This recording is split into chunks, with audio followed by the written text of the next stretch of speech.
ദൈവനാമത്തിന് മഹത്വം ഉണ്ടാകട്ടെ. ഇന്ന് വളരെ വളരെ സന്തോഷമുണ്ട്. ചെമ്മണ്ണാർ സെൻറ്റ് മാത്യാസ് CSI ഇടവകയിൽ വന്ന് നിങ്ങളോടൊപ്പം നമുക്കൊരുമിച്ച് ദൈവത്തെ ആരാധിക്കുവാനും മഹത്വപ്പെടുത്തുവാനും ഇടയാക്കിയതിൽ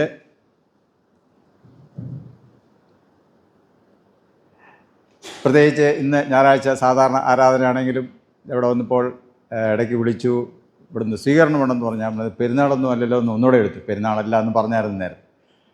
അത് പറഞ്ഞല്ല, ഇവിടെ വന്നപ്പോൾ ഇവിടെ വെറും സ്വീകരണമല്ല, ഷോള് അതുപോലെ തന്നെ മേളങ്ങൾ എല്ലാം കൊണ്ടുള്ള സ്വീകരണമാണ്. തോരണമൊക്കെ കെട്ടിയിട്ടുണ്ട്. അപ്പം ഞാൻ ചോദിച്ചത്, ഇത് പെരുന്നാളാണോ അതോ ഇങ്ങനെ ആവശ്യമില്ലായിരുന്നില്ല, ഇടയ്ക്കിടയ്ക്ക് ഞാൻ വരുന്നതല്ലേ എന്ന് പറഞ്ഞു. ഇല്ല, തിരുമേനി വരുന്നത് ഞങ്ങൾക്ക് എല്ലാവർക്കും സന്തോഷമാണ് എന്ന് പറഞ്ഞു. തീർച്ചയായിട്ടും ഈ ഇടവകയിൽ എനിക്ക് വരുന്നത് വളരെ സന്തോഷമാണ്. അച്ഛൻ സൂചിപ്പിക്കുണ്ടായി, ഒരു അച്ഛനായി തീർന്നതിന് ശേഷം, പട്ടം സ്വീകരിച്ചതിന് ശേഷം ആദ്യം ശുശ്രൂഷയ്ക്കായിട്ട് വരുന്നത് ഈ പള്ളിയിലാണ്. ഈ ഇടവകയിൽ നിന്നാണ് ശുശ്രൂഷ ആരംഭിക്കുക. ഇവിടെ 4 വർഷം ശുശ്രൂഷ ചെയ്തു. അതിനുശേഷം ഇവിടുന്ന് പോയി കട്ടപ്പനയിൽ നിന്ന് കുറച്ച് നാളെ ശുശ്രൂഷ വീണ്ടും കൊന്നത്തടി പോയി, കൊന്നത്തടിയിൽ നിന്ന് വീണ്ടും കട്ടപ്പനയ്ക്ക് പോയി, പിന്നെ കട്ടപ്പനയിൽ നേരെ ഡയസൻ ഓഫീസിലേക്ക് പോയി. അവിടെ ഇരുന്നുകൊണ്ട് മിഷൻ്റെ തിരുമേനിയുടെ സെക്രട്ടറി ആയിട്ടും പിന്നീട് ഡയസിസിൻ്റെ മിഷൻ ഡയറക്ടറായിട്ടും പോയി. അതിനിടയിൽ ഡയസിസിൻ്റെ സ്പെഷ്യൽ മിഷണറായിട്ട് പ്രവർത്തിപ്പാൻ കട്ടപ്പനയിൽ നിന്ന് ആദ്യം പോയിട്ട് തിരിച്ച് വന്ന സമയത്ത് 1 വർഷം ഇടയായി തീർന്നു. പിന്നീട് ഡയസിസിൻ്റെ മിഷൻ ഡയറക്ടറായിട്ട് ഇരിക്കുമ്പോൾ തന്നെ പല ഇടവകളിൽ ശുശ്രൂഷ ചെയ്യാനായിട്ട് ഇടയായി തീർന്നു. അതിനോട് ചേർന്ന് അങ്ങനെ ദൈവം ഈ സമയം വരെയും വളരെ അത്ഭുതകരമായി അതിശയമായി കാത്തു പരിപാലിച്ചു അനുഗ്രഹിച്ചു.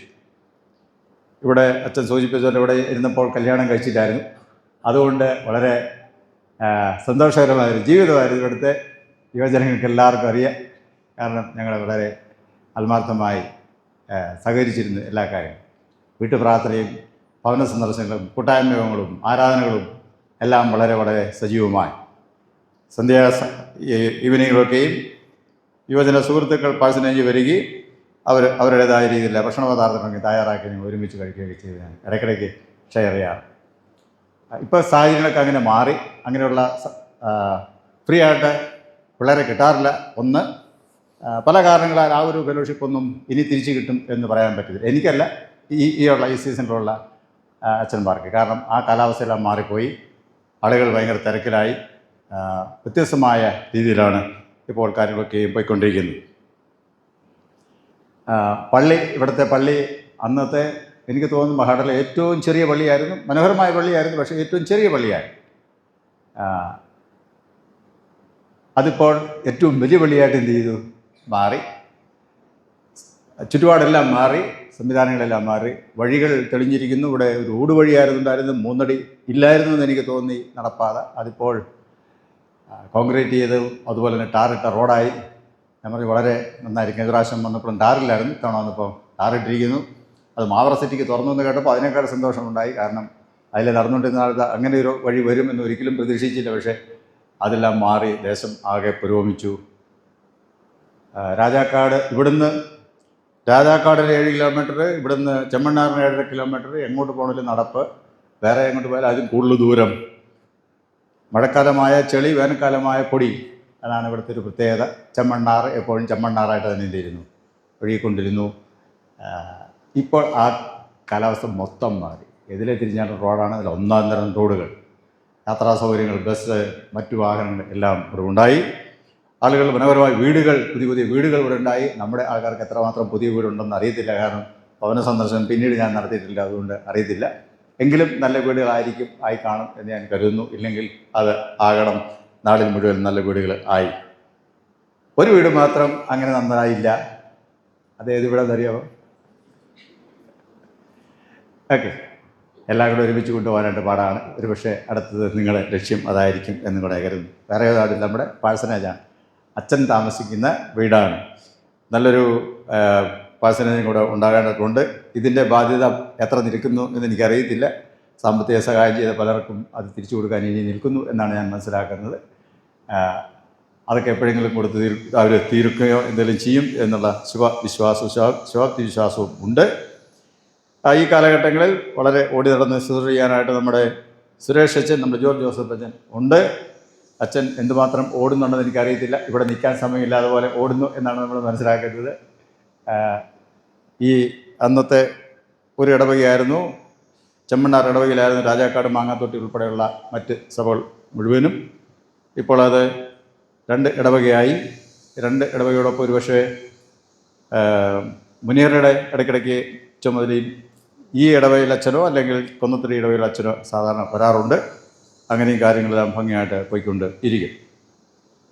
അച്ഛനും കൊച്ചമ്മയും മോനും അതുപോലെ തന്നെ അവരുടെ പേരൻസൊക്കെയും ഇവിടെ വരികയും ശുശ്രൂഷയിൽ നമ്മളെ സഹായിക്കുകയും ചെയ്യുന്നു. സ്നേഹമുള്ള റോയച്ചൻ അവിടുത്തെ ആരാധന കഴിഞ്ഞതിന് ശേഷം ഇവിടെ വന്നു ശുശ്രൂഷയിൽ പങ്കാളിയാകുന്നു. അച്ഛൻ്റെ ഇടവകയിൽ നിന്നും സ്ഥിരീകരണത്തിന് ആളുകൾ ഉണ്ട് എന്നാണ് എനിക്ക് തോന്നുന്നുണ്ട് അല്ലേ? സ്ഥിരീകരണത്തിന് ആളല്ലേ അച്ഛൻ്റെ ഇടവകയിൽ? ഓക്കെ. നിങ്ങളോടൊപ്പം ശുശ്രൂഷ നിൽപ്പാനിടയായതിൽ എനിക്ക് അതിയായ സന്തോഷമുണ്ട്. നിങ്ങളിന്ന് കുടുംബമായിട്ടാണ് വന്നിരിക്കുന്നത്. ചെമ്മണ്ണാറിന് പോരുന്നോ എന്ന് ചോദിച്ചപ്പോൾ ഒന്നിനെ പറഞ്ഞു, അച്ഛൻ പ്രത്യേകമായിട്ട് പറഞ്ഞിട്ടുണ്ട്, അതുകൊണ്ട് ഞാൻ വരുന്നുണ്ടെന്ന് പറഞ്ഞു. ഞങ്ങൾ ഇവിടെ ഒരുമിച്ച് വന്നിരിക്കുകയാണ്. രാവിലെ യാത്ര ചെയ്ത് അല്പം ലേറ്റായിട്ടെങ്കിലും നിങ്ങൾ അതിൽ സഹകരിച്ചതിന് പ്രത്യേകമായി നന്ദി പറയാം. ആ കാലങ്ങളിലുണ്ടായിരുന്ന എന്നോടൊപ്പം കമ്മിറ്റിയിലുണ്ടായിരുന്ന ഭരണസമിതിയിലുണ്ടായിരുന്ന ആൾക്കാർ പലരും കാലയവനയ്ക്കുള്ളിൽ മറിഞ്ഞു. അന്നത്തെ ചെറുപ്പക്കാരെല്ലാം പ്രായമുള്ളവരായി, അന്നത്തെ കുഞ്ഞുങ്ങളെല്ലാം ഇപ്പോൾ ചെറുപ്പക്കാരായി. അങ്ങനെ ഒരു വളരെ വ്യത്യാസം. അതായത് 89-ഉം 2024 തമ്മിൽ അകലം ഒന്ന് നമ്മൾ നോക്കണം. 89-ലാണ് ഞാൻ ഇവിടെ ശുശ്രൂഷ തുടങ്ങിയത്. 93-ൽ ഇവിടുന്ന് പോയി. അത്രയും സുമാർ എത്ര വർഷമായെന്ന് കണക്കാക്കിയാൽ മതി. അത്രയും വർഷം. അന്ന് ഉണ്ടായ കുഞ്ഞുങ്ങൾക്ക് ഇന്ന് 10-30 വയസ്സ് കഴിഞ്ഞിട്ടുണ്ട്. അവരും വലിയ ചേട്ടന്മാരെ ആയിട്ട് തീർന്നിട്ടുണ്ട്. വളരെ സന്തോഷം. കുറേയധികം ആൾക്കാർ ഈ പള്ളിയിൽ നിന്ന് മറ്റു പള്ളികളിലേക്ക് പോയി. ഏതാനും കുറച്ച് പേരെങ്ങനെ ഇങ്ങോട്ട് വന്ന് കാണും എന്നാണ് എൻ്റെ ഒരു കണക്കൂട്ടൽ. പോയവരെക്കുറിച്ച് കേട്ടിട്ടുണ്ട്, വന്നവരെക്കുറിച്ച് അത്ര ഒരു കണക്ക് എനിക്ക് കിട്ടിയിട്ടില്ല. എങ്കിലും നിങ്ങൾ ഇത്ര പേര് ഇവിടെ ശുശ്രൂഷയിൽ കടന്നു വരുന്നതിൽ അതിയായ സന്തോഷം ഉണ്ട്. മനോഹരമായ ഒരു ആലയം തീർപ്പാൻ ദൈവം നിങ്ങൾക്ക് ഇടയായി തീർന്നു. അതിൻ്റെ പിന്നിൽ കഠിനമായി അധ്വാനിച്ച നിങ്ങളെ എല്ലാവരെയും ഓർത്ത് ഞാൻ ദൈവത്തിന് നന്ദി കരയറ്റുന്നു. ആ കാലം തൊട്ട് ഈ കാലം വരെയും കമ്മിറ്റികളിൽ വിവിധ തലങ്ങളിൽ കൈക്കാരന്മാരായും അതുപോലെ തന്നെ കമ്മിറ്റി അംഗങ്ങളായും സെക്രട്ടറിമാരായും സഭയുടെ ഡയറക്ഷൻ കൗൺസിൽ അംഗങ്ങളായും ഒക്കെയും പ്രവർത്തിച്ച് എല്ലാവരെയും ഞാൻ ഓർക്കുന്നു. ആ കാലങ്ങളിൽ പ്രാർത്ഥനയ്ക്ക് കൂടി വന്ന അമ്മച്ചിമാരെയും അതുപോലെ തന്നെ അപ്പച്ചന്മാരെയും ഞാൻ ഓർക്കുന്നു. യൂത്തായിട്ട് കൂടി വന്നവരെ ഓർക്കുന്നു. സൺഡേ സ്കൂളിൽ പഠിച്ചവരെയും ഞാൻ ആ സമയത്ത് ഓർക്കുന്നു. എല്ലാവരെയും ദൈവം ഇത്രത്തോളം അനുഗ്രഹിച്ചു. ദൈവിക അനുഗ്രഹങ്ങൾ ദൈവവുമായിട്ട് ചേർന്ന് പോകുമ്പോഴാണ് നമുക്ക് ലഭിക്കുന്നത്. അതുകൊണ്ട് ദൈവമായിട്ട് ചേർന്ന് പോകുവാൻ ഞാൻ നിങ്ങളെ വളരെ വിനയത്തോടെ ആഹ്വാനം ചെയ്യുകയും ചെയ്യും. സ്നേഹമുള്ള ശുശ്രൂഷ നമ്മുടെ മധ്യമുണ്ട്. അവരെ രണ്ടുപേരെയും ഞാൻ ഓർത്ത് ദൈവത്തിന് നന്ദി പറയുന്നു. ദൈവം അവരെയും ധാരാളമായിട്ട് അനുഗ്രഹിക്കട്ടെ. അടുത്ത പ്രദേശങ്ങളിലും അവർ മനോഹരമായ ശുശ്രൂഷകൾ ചെയ്ത് ദൈവവേലയിൽ പങ്കാളികളായിരിക്കും. പാട്ടുകൾ പാടുന്ന ഗായക സംഘം നേരത്തെ അന്ന് പാടിയ കൊയർക്കാർ ഇന്നുണ്ട്. ഇത് കാണുന്നതിൽ അതിയായ സന്തോഷം. ചെറുപ്പക്കാരും കുഞ്ഞുങ്ങളും ഉള്ളതിലും വളരെ സന്തോഷമുണ്ട്. ദൈവം നിങ്ങളെയും ധാരാളമായി അനുഗ്രഹിക്കുമാറാകട്ടെ. ഇന്ന് 19 അല്ലേ അച്ഛൻ? 19 പേർക്കാണ് സ്ഥിരീകരണം അല്ലേ? അച്ഛനോട് ചോദിച്ചു ഞാൻ, നിങ്ങൾ കാപ്പിയൊക്കെ കുടിച്ചോന്ന് ചോദിച്ചു. അച്ഛൻ പറഞ്ഞു ഞങ്ങളും കാപ്പി കുടിച്ചിട്ടുണ്ട്, നിങ്ങളും വയറ് നിറച്ച് കാപ്പി കുടിച്ചിട്ടേ വരാവുള്ളൂ എന്ന് പറഞ്ഞിട്ടുണ്ട് എന്ന് സാറും പറഞ്ഞു. കാപ്പിയൊക്കെ കുടിച്ചോ? ഓക്കെ. ഇത് വളരെ ദീർഘമുള്ളൊരു സർവീസാണ്. എത്ര മണിക്കൂർ കാണും? 4 മണിക്കൂർ മിനിമം. 10 പേർക്കാണ് 4 മണിക്കൂർ. ഇതിപ്പോൾ 20 പേരുണ്ട്. അപ്പോൾ എത്ര മണിക്കൂർ എടുക്കും?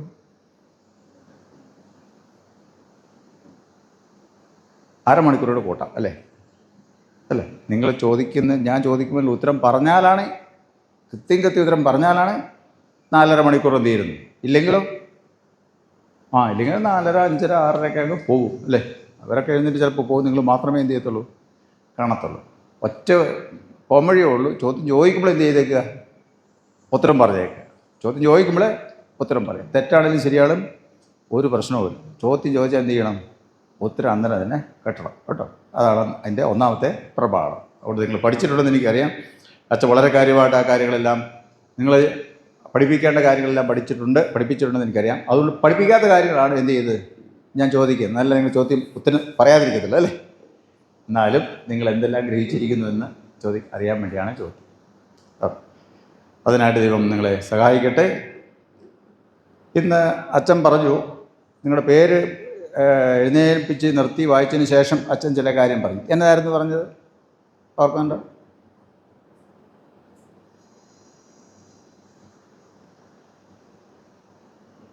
ഇല്ല. നിങ്ങളുടെ ബപ്തിസ്മയെങ്കിൽ നിങ്ങളുടെ ജ്ഞാനമാതാപിതാക്കന്മാരും മാതാപിതാക്കന്മാരും നിങ്ങൾക്ക് വേണ്ടി എടുത്ത ഉത്തരവാദിത്തങ്ങൾ ഇന്ന് നിങ്ങൾ സ്വയമായി ഏറ്റെടുക്കുവാൻ, അല്ലെങ്കിൽ ആ പ്രതിജ്ഞകൾ ഉറപ്പിക്കാൻ ക്രിസ്തുവിലുള്ള വിശ്വാസം ഏറ്റുപറയാനും സ്വീകരിക്കാനും, ക്രിസ്തുവിനെ രക്ഷകനായി സ്വീകരിക്കാനും ആണ് നിങ്ങൾ എന്തിരിക്കുന്നത്, ഇവിടെ വന്നിരിക്കുന്നത് എന്ന് പറഞ്ഞു. അങ്ങനെ പറഞ്ഞാണ് നിങ്ങളോട് വന്നിരിക്കുക. അപ്പോൾ വന്നതിൻ്റെ ഉദ്ദേശം മനസ്സിലായല്ലോ. എന്നാ വന്നതിൻ്റെ ഉദ്ദേശം? മാതാപിതാക്കന്മാരും നിങ്ങളുടെ ബപ്തിസ്മയെങ്കിൽ അവരെടുത്ത പ്രതിജ്ഞകൾ, നിങ്ങൾക്ക് വേണ്ടി എടുത്ത പ്രതിജ്ഞകൾ ഇന്ന് നിങ്ങൾ സ്വയമായിട്ട് എന്ത് ചെയ്യാണ്? എടുക്കുകയാണ്, ഉറപ്പിക്കുകയാണ് ചെയ്യുന്നത്. അതാണ് സ്ഥിരീകരണം എന്ന് പറയുന്നത്, ഉറപ്പിക്കുക അല്ലേ? ഓക്കെ, ഒരു നിമിഷം നമുക്ക് പ്രാർത്ഥിക്കാം. നിങ്ങൾ ദൈവത്തെ സ്നേഹിക്കുന്നുണ്ടോ? ഉണ്ടോ? ദൈവത്തെ സ്നേഹിക്കുന്നൊരു ദൈവത്തിക്ക് ജനങ്ങളല്ല, ഇവർ മാത്രം. എല്ലാവരും ദൈവത്തെ സ്നേഹിക്കുന്നു അല്ലേ? Praise Lord. കൈതെറ്റായിട്ട് പ്രാർത്ഥിക്കാം.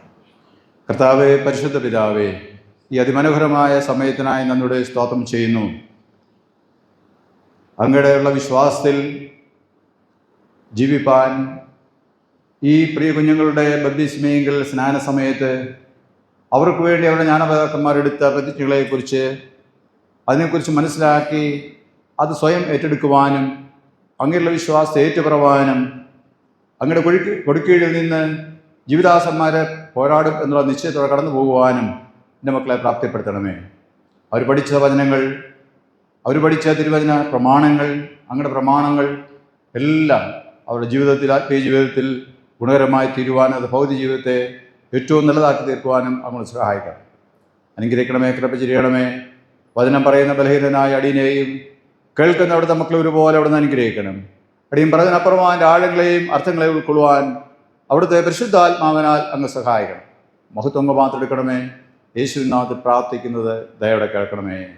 ആമേൻ. വിശുദ്ധ യോഹന്നാൻ എഴുതിയ സുവിശേഷം 14-ാം അധ്യായം 15-ാം വാക്യം.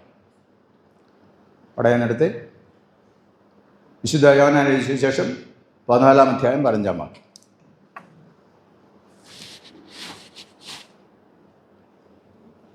ആദ്യം എടുത്തൊരു വായിക്കാം.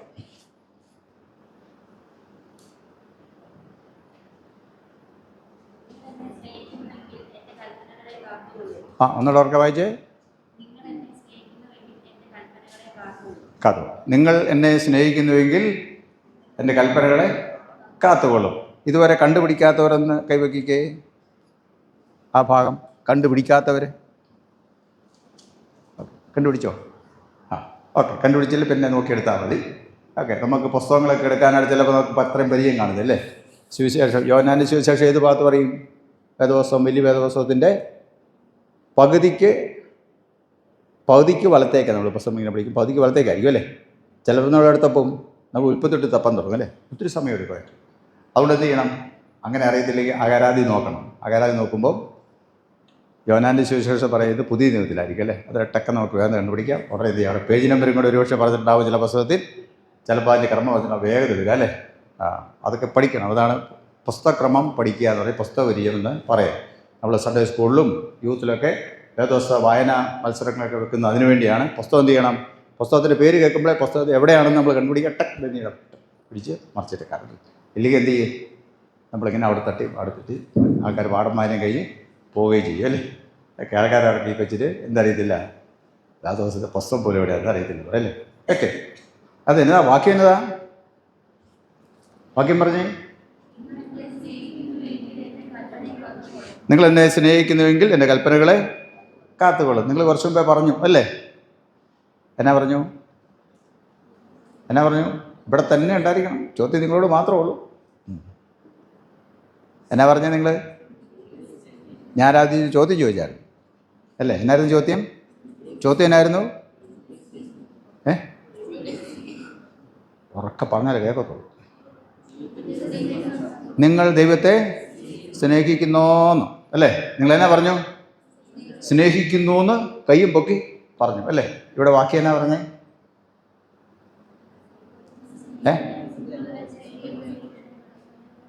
നിങ്ങൾ എന്നെ ദൈവത്തെ സ്നേഹിക്കുന്നുവെങ്കിൽ ദൈവത്തിൻ്റെ കൽപ്പനകൾ കാത്തുകൊള്ളും. നിങ്ങൾ ദൈവത്തെ സ്നേഹിക്കുമെന്ന് പറഞ്ഞു അല്ലേ? പിന്നെ ഇനി എന്നാ ചെയ്യണം? കൽപ്പനകളെ എന്ത് ചെയ്യണം? കാക്കണം. കൽപ്പന കാക്കുക എന്ന് പറഞ്ഞാൽ എന്തായിരിക്കും അർത്ഥം?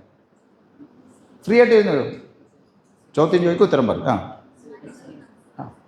മോന് ശരിക്കും കാണത്തില്ല അല്ലേ? എന്നെയും കാണത്തില്ല, എനിക്കും കാണത്തില്ല അല്ലേ? ഓക്കെ, ആ കസരിച്ചിട്ട് മക്കളെ കുറച്ച് ഒരു കസര മതി അതങ്ങോട്ട്.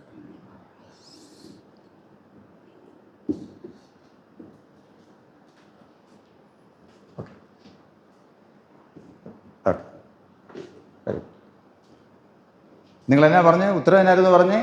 നിങ്ങൾ ദൈവത്തെ സ്നേഹിക്കുന്നു. ഈ വാക്യം എന്നാ പറയുന്നത്? സ്നേഹിക്കുന്നുവെങ്കിൽ കൽപ്പനകളെ കാത്തു. കൽപ്പനയെ കാക്കുക എന്ന് പറയുന്നത് കൽപ്പന കാക്കുക എന്ന് പറയുന്നത് അർത്ഥം നിങ്ങൾ എന്നാ മനസ്സിലാക്കുന്നു? കാക്കുക എന്ന് പറയുന്നത് എന്തായിരിക്കും? ഇവിടെ ഒരാൾ പറഞ്ഞു സംരക്ഷിക്കാതെ. കാക്കാതെ സംരക്ഷിക്കാത്തതിനകത്തുണ്ട് അല്ലേ? ഓക്കെ, ഇവിടെ ഒരാൾ പറഞ്ഞു അനുസരിക്കാതെ അല്ലേ? കൽപ്പനകളെ കാക്കുക എന്ന് പറഞ്ഞാൽ അനുസരിക്കുക എന്നാണ് അവിടുത്തെ അർത്ഥം. കൽപ്പന കാക്കാൻ എന്ന് പറഞ്ഞാൽ കൽപ്പന അനുസരിപ്പാൻ സഹായിക്കണം എന്നാണ്. കൽപ്പന അനുസരിപ്പാൻ. ഇവിടെ കൽപ്പനകളെ കാത്തുകൊള്ളും എന്ന് പറഞ്ഞാൽ കൽപ്പനകളെ എന്ത് ചെയ്യും? അനുസരിക്കും, പ്രമാണിക്കും എന്നർത്ഥം. ദൈവത്തെ സ്നേഹിക്കുന്നവർ എന്ത് ചെയ്യും? ദൈവത്തിൻ്റെ കൽപ്പനകൾ പ്രമാണിക്കും അല്ലെങ്കിൽ അനുസരിക്കും. ഒന്നുകൂടെ പറഞ്ഞേ, ദൈവത്തെ സ്നേഹിക്കുന്നവർ ദൈവത്തിൻ്റെ കൽപ്പനകൾ അനുസരിക്കും അല്ലെങ്കിൽ പ്രമാണിക്കും അല്ലേ? കൽപ്പനകൾ പ്രമാണിക്കണമെങ്കിൽ, അനുസരിക്കണമെങ്കിൽ എന്ത് ചെയ്യണം? കൽപ്പനകൾ ചെറിയ സൂചനയൊക്കെ അവിടെ നിന്ന് ഞാൻ ചോദ്യത്തിൻ്റെ രീതിയൊക്കെ കിട്ടിയിട്ടുണ്ടല്ലേ? ഓക്കെ, കൊള്ളാം, നല്ല കാര്യം. കൽപ്പനകളെ അറിഞ്ഞിരിക്കണം അല്ലേ? കൽപ്പനകൾ അറിയാമോ? കൽപ്പന എല്ലാം അറിയാവുന്നവരുന്നെടുത്തേക്ക് എത്ര കൽപ്പനയുണ്ട്? 10 കൽപ്പന അല്ലേ? 10 കൽപ്പന അറിയാവുന്നവർ കേൾപ്പിക്കേ. 10 കൽപ്പന അറിയാം, സത്യം മാത്രം പറയാവുള്ളൂ കേട്ടോ. 10 കൽപ്പന അറിയാവുന്ന കേൾപ്പിക്കുക. ഓക്കെ, 9 എണ്ണം അറിയാവുന്നവർ കേൾപ്പിക്കുക. 9. 8 കൽപ്പനയെങ്കിലും അറിയാവുന്നവർ കേൾപ്പിക്കുക. 8 കൽപ്പന. ഒരാൾക്ക് 8 കൽപ്പന. ഓക്കെ, 7 കൽപ്പന അറിയാവുന്നവർ കേൾപ്പിക്കുക. 7 എണ്ണം. 6 എണ്ണം, 5 എണ്ണം, ഏതെങ്കിലും 5 എണ്ണം, 4 എണ്ണം, 4 കൽപ്പന, 3 എണ്ണം, 3 കൽപ്പന അറിയാവുന്നവരുണ്ടോ? 2 കൽപ്പന അറിയാവുന്നവർ 2 എണ്ണമെങ്കിലും അറിയാവുന്നവർ കേൾപ്പിക്കേ. 1 കൽപ്പനയെങ്കിലും അറിയാവുന്നവർ കേൾപ്പിക്കേ. കുറച്ചൊരു കൈ പൊക്കിയില്ല, അത് ചോദിച്ച്. ഒരുപക്ഷെ എൻ്റെ ചോദ്യം മനസ്സിലാകുന്നില്ലായിരിക്കും അല്ലേ? നിങ്ങൾ മുമ്പേ പറഞ്ഞ 10 കൽപ്പന അറിയാവുന്ന കൈ പൊക്കി അല്ലേ? എല്ലാവരും കേൾപ്പിക്കുക. കൽപ്പനകളൊക്കെ അറിയാം. 1 കൽപ്പന അറിയത്തില്ലാത്തവരെ കേൾപ്പിക്കുക. 10 കൽപ്പനയിൽ ഒന്നും അറിയത്തില്ലാത്തവരെ. ഓക്കെ, ഒരുപക്ഷെ ഞാൻ ചോദിക്കും ചോദ്യം അവർക്ക് മനസ്സിലാകുന്നതായിരിക്കും. അങ്ങനെ തന്നെ എഴുതാത്ത. കൽപ്പന അറിയാത്തവർക്ക് എന്ത് ചെയ്യാൻ പറ്റത്തില്ല? കൽപ്പന അനുസരിക്കാൻ പറ്റത്തില്ല. കൽപ്പന അനുസരിക്കാത്തവർ എന്ത് ചെയ്യാൻ പറ്റത്തില്ല? ദൈവത്തെ സ്നേഹിക്കാൻ പറ്റത്തില്ല. അപ്പോൾ നമ്മൾ ദൈവത്തെ സ്നേഹിക്കുന്നു പറഞ്ഞ് വെറുതെ പറയുന്നവർ ആയിരിക്കും അല്ലേ? അതുകൊണ്ട് ഇതുവരെ കൽപ്പന പഠിക്കാത്തവർ എന്ത് ചെയ്തോണം? കൽപ്പന പഠിച്ചോണം. കൽപ്പന എവിടെ എഴുതിയിരിക്കുന്ന? ആദ്യം വേദപുസ്തകത്തിൽ ഏത് റെഫറൻസ് പറഞ്ഞേ? പുറപ്പാട് പുസ്തകം 20-ാം അധ്യായം നമ്മൾ പഠിച്ചിട്ടുണ്ട്, മിടുക്കി. ഓക്കെ, പുറപ്പാട് പുസ്തകം 20-ാം അധ്യായം. പിന്നെ വേറൊരു പുസ്തകത്തിലും കൂടെ കാണാം. അതെവിടെയാണ്? ആവർത്തന പുസ്തകത്തിലും അത് എഴുതിയിട്ടുണ്ട്. ഓക്കെ, ആ കാര്യങ്ങളൊക്കെ പഠിച്ചിട്ടുണ്ട്. കൽപ്പന കർത്താവ് 2 പറഞ്ഞു അല്ലേ? 2 ചുറ്റും. ഏതാണത്? ഇന്ന് അതിവിടെ പറഞ്ഞോ? ഇന്ന് പറഞ്ഞോ? ചുരുക്കം പറഞ്ഞു. കൽപ്പനയുടെ ചുരുക്കമാണ് കർത്താവ് 2 പറഞ്ഞത്. ഇത് ഇസ്രായേലികളേക്കാൾ നദിയുമായ കർത്താവിൻ അരുളി ചെയ്ത കൽപ്പനയുടെ ചുരുക്കം എന്നും പറഞ്ഞൊരു ഹെഡിങ്ങും കൊടുത്തിട്ട് എന്ത് ചെയ്യുന്നവിടെ പറഞ്ഞിട്ടുണ്ടല്ലേ, ഇസ്രായേലെ കേൾക്കാം, എൻ്റെ ദൈവമായ യഹോവയെ നീ എന്ത് ചെയ്യണം, അല്ലെങ്കിൽ ദൈവത്തെ നീ എന്ത് ചെയ്യണം, പൂർണ്ണാത്മാവോടും പൂർണ്ണ മനസ്സോടും പൂർണ്ണ ശക്തിയോടും കൂടെ സ്നേഹിക്കേണ്ടതാകുന്നു. ഇതാകുന്നു ഒന്നാമത്തെ കൽപ്പന. അതെ, അതിന്ന് പറഞ്ഞായിരുന്നോ? ഇന്ന് പള്ളി ആരാധനയെ പറഞ്ഞോ? പറഞ്ഞോ? ഓക്കെ. അപ്പോൾ പറഞ്ഞു കഴിഞ്ഞപ്പോൾ നമ്മൾ എന്നാ പറഞ്ഞു?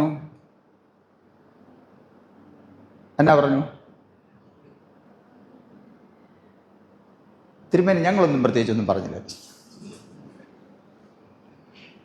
പറഞ്ഞു കയറുകാരാണ് മുമ്പന്തി പറഞ്ഞത് അല്ലേ? ഓക്കെ. ബാക്കിയുള്ളവർ ചിലപ്പോൾ പറഞ്ഞായിരിക്കും, പറഞ്ഞില്ലായിരിക്കും, എന്നാലും പറഞ്ഞു.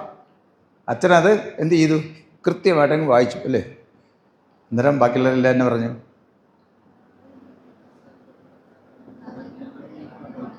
ഉറക്കെ പറ, പേടിക്കൊന്നും വേണ്ട. ഇച്ചിരി ഉറക്കെ പറഞ്ഞു, അവർ കേൾക്കട്ടെ, അവർക്ക് നാണം വരട്ടെ. പറഞ്ഞു.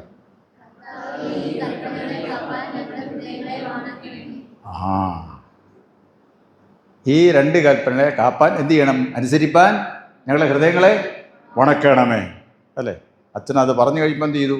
നമ്മൾ ഉടനെ പറഞ്ഞു, ഈ കൽപ്പന, ഏത് കൽപ്പന? ദൈവത്തെ സ്നേഹിക്കാനുള്ള കൽപ്പന. പിന്നെ പൂർണ്ണമായിട്ട് ദൈവത്തെ സ്നേഹിക്കുക, അല്ല പകുതിയായിട്ടല്ല, പൂർണ്ണ മനസ്സ്, പൂർണ്ണ ശക്തി, പൂർണ്ണമായിട്ടാണ് എന്ത് ചെയ്യുന്നത്? ദൈവത്തെ സ്നേഹിക്കുന്നത്. അതുപോലെ തന്നെ എന്ത് ചെയ്യണം? കൂട്ടുകാരനെ നിന്നെപ്പോലെ തന്നെ സ്നേഹിക്കണം അല്ലേ? ഓക്കെ. അത് പറഞ്ഞു കഴിഞ്ഞപ്പോൾ നമ്മൾ പറഞ്ഞു ഇതനുസരിക്കുന്ന ആൾക്കാർ തന്നെ പറഞ്ഞു. ഓക്കെ.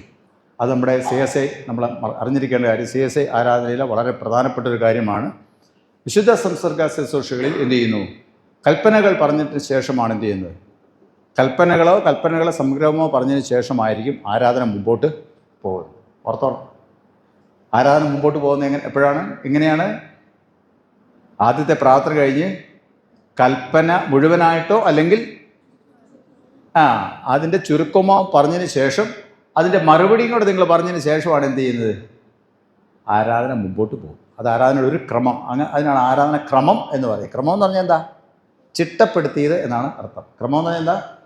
ചിട്ടപ്പെടുത്തിയത്, പ്രത്യേകമായി ചിട്ടപ്പെടുത്തിയിരിക്കുകയാണ് അല്ലേ? പാട്ട്, പ്രാർത്ഥന അല്ലേ, കർത്താവിൻ്റെ കൽപ്പനകളുടെ ചുരുക്കം അല്ലെ, 10 കൽപ്പനകൾ, പിന്നെ പാപമേറ്റു പറച്ചിൽ, പിന്നെ കൃപാമൊഴികൾ അല്ലേ, സുവിശേഷ വായന അല്ലെങ്കിൽ വചന വായന, പിന്നെന്താണ്? പ്രസംഗം, വചനത്തിൽ എന്ത് ചെയ്യുന്നത്? കേട്ട വചനത്തെ അടിസ്ഥാനമാക്കി വിശ്വാസം നമ്മൾ ഏറ്റു പറയുന്നു, വിശ്വാസ പ്രമാണം അല്ലേ. പിന്നെയാണ് എന്ത് ചെയ്യുന്നത്? കമ്മ്യൂണിയനായിട്ട് വരുന്നത്, വിശുദ്ധ സംസർഗത്തിന് വരുന്നത്. അത് ആ ചിട്ടപ്പെടുത്തിയ കാര്യത്തിലാണ് ശുശ്രൂഷക്രമം എന്ന് പറയാം. ഓക്കെ.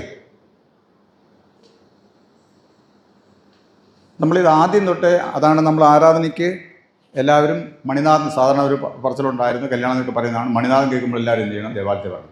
ഇപ്പം മണിനാഥം ഒന്നും കേൾക്കേണ്ട കാര്യമില്ല. നമ്മുടെ വളരെ അടുത്ത് നിൽക്കുന്നവർക്ക് മാത്രമേ എന്ത് ചെയ്തുള്ളൂ? കേൾക്കത്തുള്ളൂ എന്ന് എനിക്ക് തോന്നുന്നു അല്ലേ? ചിലപ്പോൾ ഇത്രയും പൊക്കമായതുകൊണ്ട് അപ്പുറം ഇപ്പുറം കേൾക്കാമായിരിക്കും, പക്ഷേ വളരെ ചെറിയ സൗണ്ടാണ് അല്ലേ? വലിയ പള്ളി ഉണ്ടായപ്പോൾ എന്ത് ചെയ്യണം? ഇച്ചിരിയുടെ സൗണ്ടുള്ളൊരു മണിയും കൂടെ ചിലപ്പോൾ ഇവർ മേടിക്കുമായിരിക്കും. നല്ല കാര്യം. മണി മേടിച്ചാലും ഇല്ലെങ്കിലും എന്തുണ്ട്? ആരാധനയ്ക്ക് ഇപ്പോൾ എല്ലാം എന്തുണ്ട്? കൃത്യമായ സമയമുണ്ട് അല്ലേ? ഇവിടുത്തെ സമയം എപ്പോഴാണ്? ഇവിടുത്തെ പിള്ളേർ പറഞ്ഞേ 8 മണി. ഇവിടുത്തെ 8 മണിയാണ് ഞായറാഴ്ച. അതിന് പ്രത്യേകിച്ച് മണി അടിച്ചാലും ഇല്ലെങ്കിലും സമയം എപ്പോഴാണ്? 8 മണി. ഓരോ പള്ളിയിലും ആരാധന ക്രമീകരണം ചെയ്തിട്ടുണ്ട്. പണ്ടൊക്കെ അങ്ങനെ വാച്ചും ക്ലോക്കൊക്കെ അന്ന് അത്ര വ്യാപകമല്ലായിരുന്നതുകൊണ്ട് എന്ത് ചെയ്യുമായിരുന്നു? മണിയടിച്ച് സമയം അറിയിക്കുന്നതും ആരാധനയ്ക്ക് കൂടുതലല്ല, അത് പ്രത്യേകമായിരുന്നു എന്ന് നമുക്ക് കാണാനായിട്ട് സാധിക്കും. ഓക്കെ. ആരാധനയ്ക്ക് വരുമ്പോൾ ആരാധനയ്ക്ക് തുടക്കത്തിൽ തന്നെ എന്ത് ചെയ്യണം പറഞ്ഞു? അതിന് കുറെ കൃത്യമായിട്ട് പറഞ്ഞാൽ ആരാധനയ്ക്ക് മുമ്പ് ദേവാലയത്തിൽ വരിക എന്നാണ്. ആരാധനയ്ക്ക് മുമ്പ് 8 മണിക്ക് മുമ്പ് എന്ത് ചെയ്യുക? ദേവാലയത്തിൽ വരികയും ദൈവത്തോട് നമ്മൾ എന്ത് ചെയ്യുക? പ്രാർത്ഥിക്കുകയും ചെയ്യണം. ഇവിടെ വന്ന് മുട്ടൊക്കെ മടക്കി എന്ത് ചെയ്യണം? നമ്മൾ പ്രാർത്ഥിക്കണം. പ്രാർത്ഥിച്ച് കഴിയുമ്പോൾ പിന്നെ പാട്ട്, പിന്നെ കാര്യങ്ങൾ അങ്ങ് മുമ്പോട്ട് പോവുകയാണ്. പിന്നെയുള്ള പ്രാർത്ഥനകൾ മുഴുവനും എന്താണ്? പൊതുവായിട്ടുള്ള ആരാധനയാണ്. ഇടയ്ക്ക് ചെറിയ മൗനം മാത്രമേ ഉള്ളൂ. മൗന സമയത്ത് എന്ത് ചെയ്യണം? നമ്മൾ സ്വന്തമായിട്ട് പ്രാർത്ഥിക്കാനുള്ള സമയമാണ്.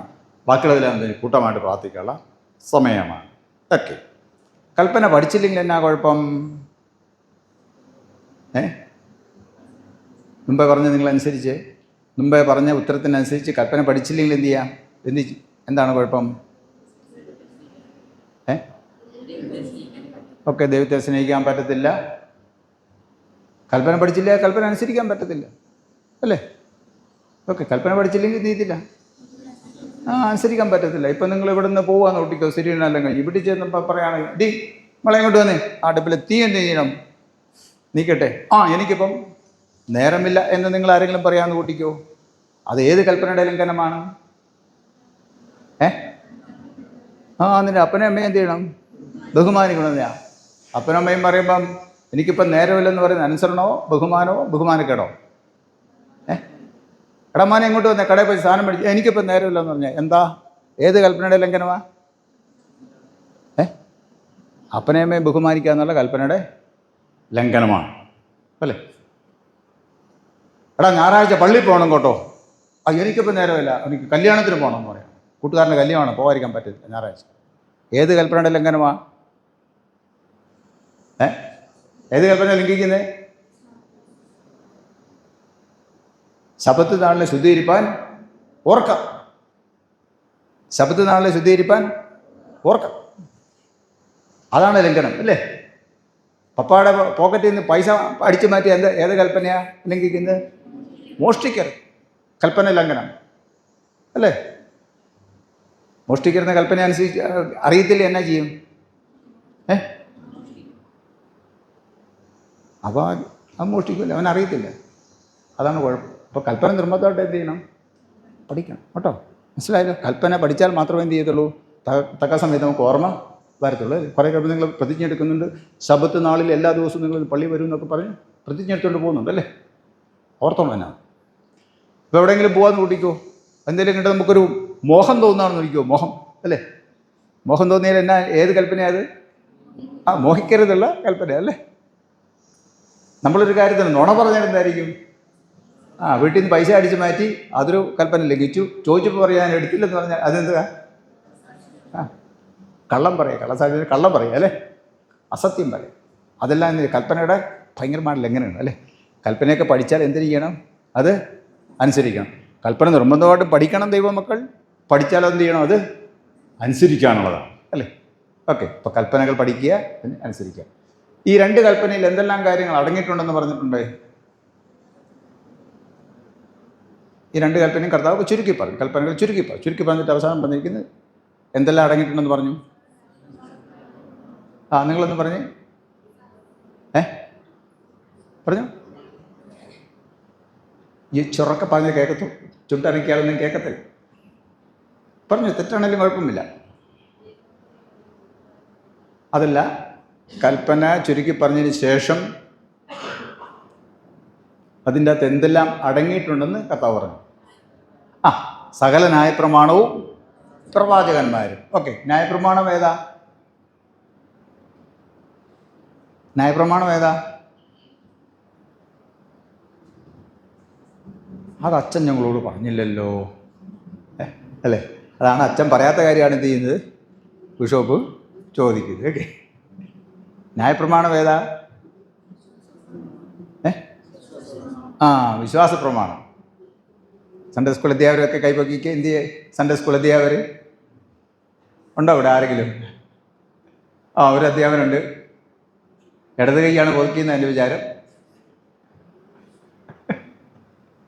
സൺഡേ സ്കൂൾ അധ്യാപകൻ ഇടവത് കൈ പൊക്കിയാൽ എന്ത് ചെയ്യുന്നത്? വേണ്ട രീതിയിൽ എന്ത് ചെയ്തിട്ടില്ല, പഠിപ്പിച്ചിട്ടില്ല എന്നാണ് എൻ്റെ സൂചന.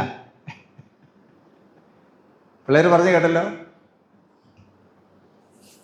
ന്യായപ്രമാണം ഏതാണെന്ന് ചോദിച്ചവർ പറയണേ വിശ്വാസ പ്രമാണമാണ് ന്യായപ്രമാണം. ഓക്കെ, ഇനി അധ്യാപകർ എല്ലാം അവർ ഒന്നുകൂടെ എന്ത് ചെയ്യണം? നിങ്ങളുടെ പാഠപദ്ധതികളൊക്കെ സ്വയമായിട്ട് ഒന്ന് റിവൈസ് ചെയ്യണം. എന്നിട്ട് പിള്ളേരെ എന്ത് ചെയ്യരുത്, കൂട്ട് പഠിപ്പിലൊന്നും പഠിപ്പിക്കരുത് കേട്ടോ. ന്യായപ്രമാണം എന്ന് പറഞ്ഞാൽ ഉൽപ്പത്തി, പുറപ്പാട്, ലേവ്യ, സംഖ്യ, ആവർത്തനം, ഈ 5 പുസ്തകങ്ങളാണ് ന്യായപ്രമാണ പുസ്തകങ്ങൾ. സൺഡേ സ്കൂളിൽ കുമാരവകുപ്പിലാണത് പഠിക്കുന്നത്. ഓക്കെ, സ്ത്രീധന ക്ലാസ്സിൽ പഠിക്കുന്ന പാഠമേ അല്ല, അത് കുമാരവകുപ്പിൽ പഠിക്കുന്ന പാഠമാണ് പണ്ട്. ഇപ്പോൾ ഏത് വകുപ്പിലാണെന്ന് എനിക്ക് കൃത്യമായിട്ട് അറിയത്തില്ല. ഓക്കെ, ന്യായപ്രമാണം ഏതാ? ഉൽപ്പത്തി, പുറപ്പാട്, ലേവ്യ, സംഖ്യ, ആവർത്തനം, ഈ 5 പുസ്തകങ്ങൾ മോശയുടെ പുസ്തകങ്ങൾ എന്നാണ് പറഞ്ഞത്. മോശയുടെ പുസ്തകം എന്ന് പറയും, അല്ലെങ്കിൽ പഞ്ചഗ്രന്ഥങ്ങൾ എന്ന് പറയും, അല്ലെങ്കിൽ യഹൂദന്മാരുടെ ബൈബിൾ എന്ന് പറയും, അല്ലെങ്കിൽ ധോറ എന്ന് പറയും യഹൂദന്മാരുടെ പേര്. ഓക്കെ. ഉൽപ്പത്തി, പുറപ്പാട്, ലേവ്യ, സംഖ്യ, ആവർത്തനം. നമ്മൾ ഇത്രയും മനസ്സിലാക്കുന്നത് ഈ 5 പുസ്തകങ്ങളാണ് ഏത് ന്യായപ്രമാണ പുസ്തകങ്ങൾ എന്ന് അറിയപ്പെടും. അപ്പം ഈ 2 കൽപ്പനകൾ ഏതെല്ലാം അടങ്ങിയിട്ടുണ്ട്? ഈ 5 പുസ്തകങ്ങൾ അടങ്ങിയിട്ടുണ്ട്. കർത്താവ് പറഞ്ഞാണ് 5 പുസ്തകങ്ങൾ അടങ്ങിയിട്ടുണ്ട്. പിന്നെ ന്യായപ്രമാണവും പ്രവാചകന്മാരും അടങ്ങിയിട്ടുണ്ട്. ഈ പ്രവാചകന്മാരുടെ ഒരു 3-4 പേരുടെ പേര് പറഞ്ഞ് വേദവാസത്തിലെ പ്രവാചകന്മാരുടെ ഉറക്കെ പറ. യെശയ്യാവ്, യെരമ്യാവ്,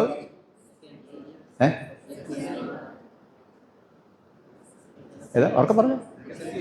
എസെക്കിയേൽ, ദാനിയേൽ, ഹോശയ, യോവേൽ, ആമോസ്, അല്ലേ, ഏലീശ, ഏലിയാവ്, എത്രാം ഇഷ്ടംപോലെ പ്രവാചകന്മാർ അല്ലേ. പ്രവാചക പുസ്തകം അതിൻ്റെ അകത്ത് പറഞ്ഞിരിക്കുന്നത് നമ്മൾ ആദ്യം പറഞ്ഞ പുസ്തകങ്ങളാണ്. അപ്പോൾ ഈ 10 ഈ കൽപ്പന ചുരുക്കി പറഞ്ഞതിൽ എന്തെല്ലാം അടങ്ങിയിട്ടുണ്ട്? മോശയുടെ 5 പുസ്തകം അടങ്ങിയിട്ടുണ്ട്. നിങ്ങൾ പറഞ്ഞ പ്രവാചകന്മാരും അടങ്ങിയിട്ടുണ്ട്. അപ്പോൾ ഈ 2 കൽപ്പന ഒന്ന് വായിച്ച് മനസ്സിലാക്കണം. പൂർണ്ണമായിട്ട് മനസ്സിലാക്കണമെങ്കിൽ നിങ്ങൾ ഏതെല്ലാം വായിക്കേണ്ടി വരും? ഉൽപ്പത്തി തൊട്ട് വെളിപ്പാട് വരെയുള്ള പുസ്തകം എന്ത് ചെയ്യേണ്ടി വരും? പഠിക്കേണ്ടി വരും. അത് പഠിച്ചതിന് ശേഷം നിങ്ങൾക്ക് സ്ഥിരീകരണം തരാം എന്ന് പറഞ്ഞാൽ നിങ്ങൾക്ക് എത്ര വയസ്സാകും? അന്നേരം എത്ര വയസ്സാകും? ഒരു തവണയെങ്കിലും വേദവസം വായിച്ചവരുണ്ടോ നിങ്ങളുടെ കൂട്ടത്തിൽ? മുഴുവൻ വായിച്ചു തീർത്തവരെ? വേദവസം ഒരു തവണയെങ്കിലും മുഴുവൻ വായിച്ചു തീർത്തവരെ? ഇല്ല അല്ലേ. പകുതി വായിച്ചു തീർത്തവർ? പകുതി വായിച്ചവർ? ഇല്ല. കാൽഭാഗം വായിച്ചവർ? ഇല്ല. ഓക്കെ. അപ്പോൾ നിങ്ങൾ ഇത്രയും വയസ്സായില്ല. എത്ര വയസ്സാക്കണം? പോട്ടെ, ഒരു 16 വയസ്സൊന്ന് കൂട്ടിക്കോ. അല്ല 15 ഇരിക്കട്ടെ, ഒരു വയസ്സ് കുറച്ചാക്കാം. 15 വയസ്സിൻ്റെ ഇടയ്ക്ക് എന്ത് ചെയ്തിട്ടില്ല? കാൽഭാഗം വേദവസം പോലും വായിച്ചില്ല. അപ്പോൾ ഇത്രയും പുസ്തകം വായിച്ച് മനസ്സിലാക്കിയതിന് ശേഷം തിരുവണം കൊടുക്കാമെന്ന് പറഞ്ഞാൽ നിങ്ങൾക്ക് എത്ര വയസ്സാവും? കുറഞ്ഞൊരു 85-90 വയസ്സെങ്കിലും ആവും അല്ലേ. ഓക്കെ.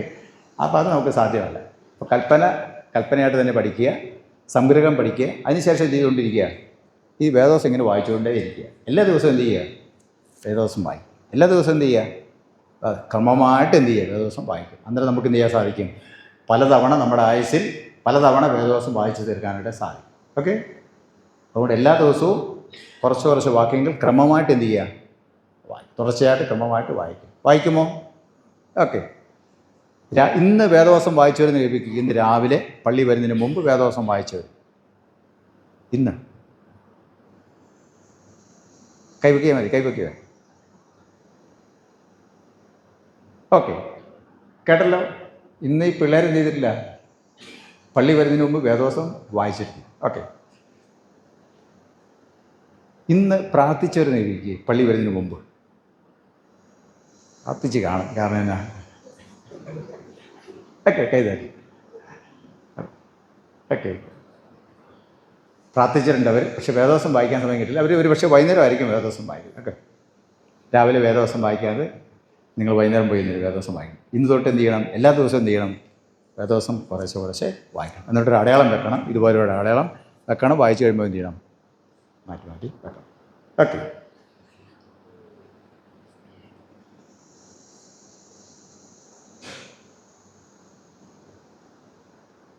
നമ്മളൊക്കെ ഏത് പള്ളിക്കാരാണ്? CSI എന്ന് പറയുന്നത് എന്താ? Church of south India. Church of south India എന്ന് പറഞ്ഞാൽ എന്നാ? തെന്നിന്ത്യ തിരുസഭ അല്ലേ. തമിഴിൽ തെന്നിന്ത്യ തിരുസഭയെന്ന് പറയും. നമ്മൾ ദക്ഷിണേന്ത്യ സഭയെന്ന് പറയും. ഓക്കെ. സൗത്ത് ഇന്ത്യ എന്ന് പറഞ്ഞാൽ നോർത്ത് ഇന്ത്യയിലും വലിയ പള്ളി ഉണ്ടോ? പോലെ ഉണ്ടോ? കാണുമോ? ഇത് CSI എന്ന് പറയുമ്പം ചർച്ച് ഓഫ് സൗത്ത് ഇന്ത്യ. അപ്പം നോർത്ത് ഇന്ത്യയിൽ വല്ലതും ഉണ്ടോ? ഉണ്ടായിരിക്കുമോ?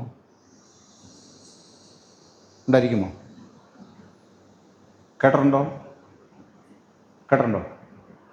ഇല്ല. ഓക്കെ. നോർത്ത് ഇന്ത്യ ഉള്ളത് CNI എന്ന് പറയും. Church of north India. തെക്കൻ ഇന്ത്യയിലുള്ളത് സൗത്ത് ഇന്ത്യ.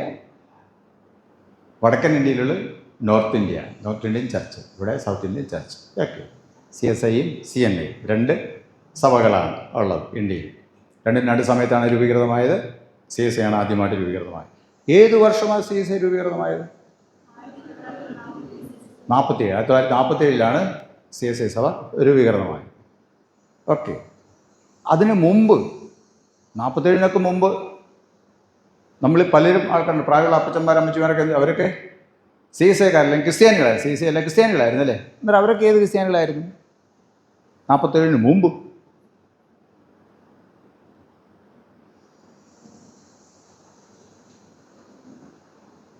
മേലുകാവിലൊക്കെ പള്ളി ഉണ്ടായത് 1852. 1852. CSI ഉണ്ടായത് 1947. അപ്പോൾ ആ പള്ളിയൊക്കെ എങ്ങനെ അറിയപ്പെട്ടിരുന്നു? പറഞ്ഞു എങ്ങനെയായിരിക്കും?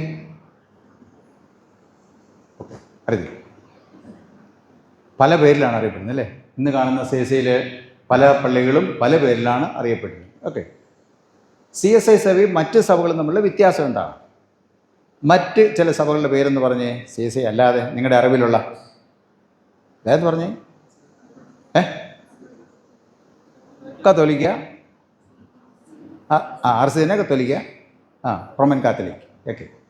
വേറെ CMS, പിന്നെ യാക്കോബ, മാർത്തോമ. നമ്മളിതിലേക്ക് പോകുമ്പോൾ ഇഷ്ടംപോലെ ബോർഡ് കാണാൻ പാടില്ലേ? അത് ഓർത്ത് നോക്കിക്കേ. പെന്തക്കോസ്ത്,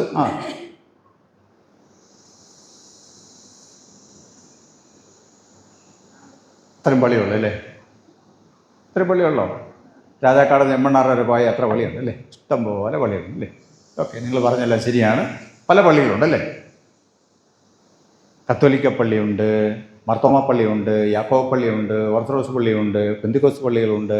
അങ്ങനെ പല പള്ളികളെ നമുക്ക് കാണാനായിട്ട് സാധിക്കും. CSI പള്ളിയും അല്ലെ CSI സഭയും മറ്റ് സഭകളും തമ്മിലുള്ള വ്യത്യാസം എന്താണ്?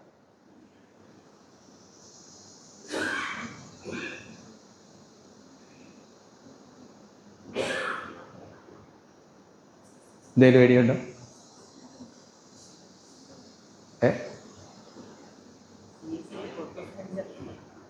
CSI പ്രൊട്ടസ്റ്റന്റ് ചർച്ചാണ്. ഓക്കെ. പ്രൊട്ടസ്റ്റന്റ് ചർച്ച് ഇപ്പോൾ നിങ്ങൾ പറഞ്ഞ പറഞ്ഞ ധാരാളം പേരുകൾ പറഞ്ഞു അല്ലേ? ഓക്കെ, ഞാൻ തന്നെ പറയാം, അതായിരിക്കും നല്ലത്. CSI എന്ന് പറയുന്നത് ഒരു ഐക്യസഭയാണ്. CSI എന്ന് പറയുന്നത് ഒരു ഐക്യസഭയാണ്, ഒന്നായി തീർന്ന സഭയാണ്. നിങ്ങൾ മുമ്പേ പറഞ്ഞതുപോലെ 1947 വിവിധ വിശ്വാസ പാരമ്പര്യങ്ങളിൽ ഉണ്ടായിരുന്ന സഭകൾ ഒന്നായി ചേർന്നതാണ് ഏത്? CSI സഭ എന്ന് പറയുന്നത്.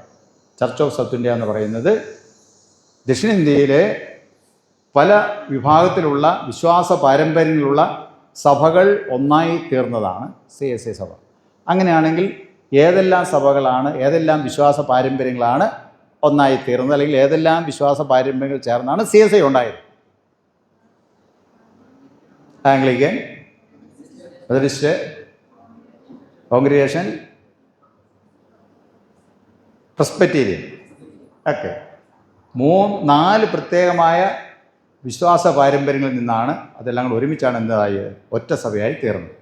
ഒന്ന് ആംഗ്ലിക്കൻ പാരമ്പര്യമാണ്, അല്ലെങ്കിൽ എപ്പിസ്കോപ്പൽ പാരമ്പര്യമാണ് ആംഗ്ലിക്കൻ. പിന്നെ പ്രെസ്ബിറ്റേറിയൻ എന്ന് പറഞ്ഞ്, പ്രെസ്ബിറ്റേറിയൻ അത് അച്ഛന്മാർ അതിൻ്റെ അകത്തുണ്ട്. ആംഗ്ലിക്കൻ സഭയിൽ അല്ലെങ്കിൽ എപ്പിസ്കോപ്പൽ സഭയിൽ ബിഷപ്പുമാരുണ്ട്, അച്ഛന്മാരുണ്ട്, ഉപദേശിമാരുണ്ട്. പ്രെസ്ബിറ്റേറിയൻ സഭയിൽ അച്ഛന്മാരേ ഉള്ളൂ, ബിഷപ്പുമാരവിടെ ഇല്ല. അച്ഛന്മാർ തൊട്ട് താഴോട്ടുള്ള ആൾക്കാർ ഉള്ളൂ. കോൺഗ്രിഗേഷനിൽ ബിഷപ്പും ഇല്ല, അച്ഛനും ഇല്ല, ഉപദേശിമാർ മാത്രമാണ്, അല്ലെങ്കിൽ ഡീക്കന്മാർ മാത്രമാണ് ഉള്ളത്. അപ്പം അങ്ങനെ വ്യത്യസ്തമായ പാരമ്പര്യമുള്ള സഭകൾ എന്തായി തീർന്നു? ഒറ്റ സഭയായി തീർന്നു.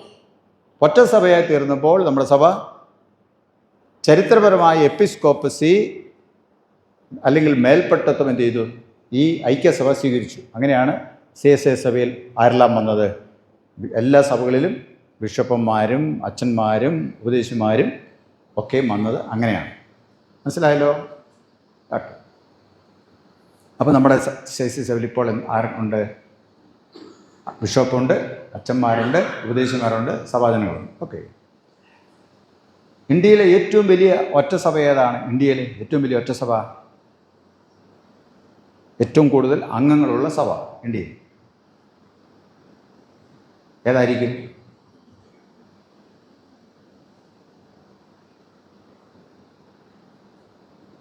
അറിയില്ലല്ലേ? Roman Catholic. ഏതാണ്? റോമൻ കാത്തലിക്കാണ് ഏറ്റവും കൂടുതൽ അംഗങ്ങളുള്ള ഇന്ത്യയിലെ ഏകസഭ. രണ്ടാമത്തെ ഏറ്റവും വലിയ സഭ ഏതാണ്?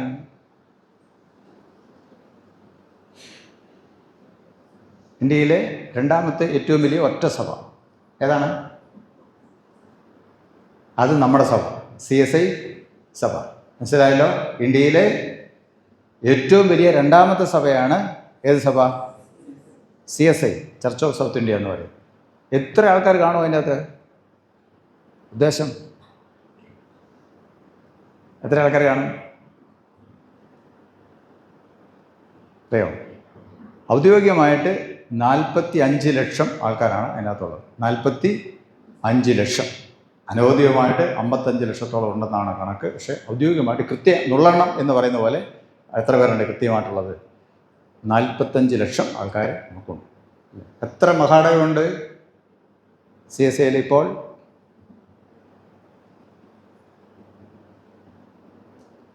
24 2 കൂടെ പുതുതായിട്ട് വരുന്നുണ്ട്. ഇപ്പോൾ നമ്മൾ ഔദ്യോഗികമായിട്ട് പറയുമ്പോൾ 24 26 മഹാടകൾ വരാൻ പോകും. 24 എന്ന് പറഞ്ഞാൽ മതി. ഇപ്പോൾ ഒന്ന് ഒരു ഡയസ്പൊറ ഡയസിസാണ്, മറ്റൊന്ന് കോയമ്പത്തൂർ മഹാട വിവരിച്ച് ഒരു ഡയസും കൂടെ വരുന്നു. അങ്ങോട്ട് ചേരുമ്പോൾ 26 വരുന്നത്. ഓക്കെ. സക്രമന്ത് എത്രയുണ്ട്? ഏതെല്ലാം? വിശുദ്ധ ബപ്തിസ്മയും കർത്താവിൻ്റെ ഹോളി കമ്മ്യൂണിയൻ. ഓക്കെ. വിശ്വാസ പ്രമാണം എത്രയുണ്ട്? ഏതെല്ലാം? ഓക്കെ, അറിയാമല്ലേ? മുറകൾ എത്രയാണ്? ഏതെല്ലാം? ദൈവത്തോടുള്ള മറയും കൂട്ടുകാരനുള്ള മറയും. ഓക്കെ, നിങ്ങൾ ആ കാര്യങ്ങളൊക്കെ പഠിച്ചിട്ടുണ്ടെന്ന് എനിക്കറിയാം. വളരെ നല്ല കാര്യം. അപ്പോൾ നമ്മൾ ഓർത്തിരിക്കേണ്ട കാര്യം എന്നുള്ളത്, നമ്മൾ ഇന്നിവിടെ നിങ്ങൾ പ്രതിജ്ഞ ചെയ്യുന്നെന്ന് പറഞ്ഞല്ലേ, നിങ്ങൾക്ക് വേണ്ടി നിങ്ങളുടെ ജ്ഞാനമാതാക്കന്മാർ പ്രതിജ്ഞ ചെയ്തു. അത് നിങ്ങൾ എന്ത് ചെയ്യാണ്? സ്വയം ഏറ്റെടുക്കുകയാണ് ചെയ്യുന്നത്. അവർക്ക് വേണ്ടി അവർ നിങ്ങൾക്ക് വേണ്ടി എടുത്ത പ്രതിജ്ഞകൾ എന്ത് ചെയ്യുന്നു? ഇന്ന് നിങ്ങൾ സ്വയം ഏറ്റെടുക്കുകയാണ്. വേറൊരു രീതിയിലൂടെ ഒരു ചോദ്യം ചോദിക്കട്ടെ. നിങ്ങൾ എങ്ങനെയാണ് ഇവിടെ വന്നത്?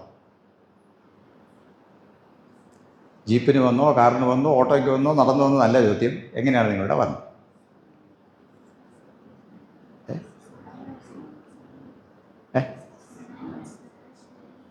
അറിയാമെന്ന് പറഞ്ഞാൽ മതി.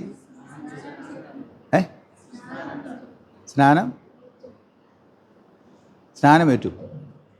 ഇപ്പം സ്നാനമില്ലല്ലോ, ഇപ്പം സ്ഥിരീകരണത്തിലല്ലേ വന്നിരിക്കുന്നത്. അത് ചെയ്ത് എങ്ങനെ നിങ്ങൾ വന്നത്? ഈ കുഞ്ഞുങ്ങളുടെ മാതാപിതാക്കന്മാർ വന്നിട്ടുള്ള രവിക്ക് മാതാപിതാക്കന്മാർ വന്നിട്ടുള്ളവർ, പള്ളിക്കകത്തിരിക്കുന്നവർ 1 2 3 4 5 6 7. Okay okay. ജ്ഞാനമാതാപിതാക്കന്മാർ ഓക്കെ. കേതാദ്യത്തെ സാധാരണ നമ്മൾ സ്ഥിരീകരണത്തിൻ്റെ പ്രായം എത്രയാണ് സാധാരണ നമ്മൾ വെക്കുന്നത്? 14 വയസ്സ് മുതലാണ് നമ്മൾ വെക്കുന്നത് അല്ലേ?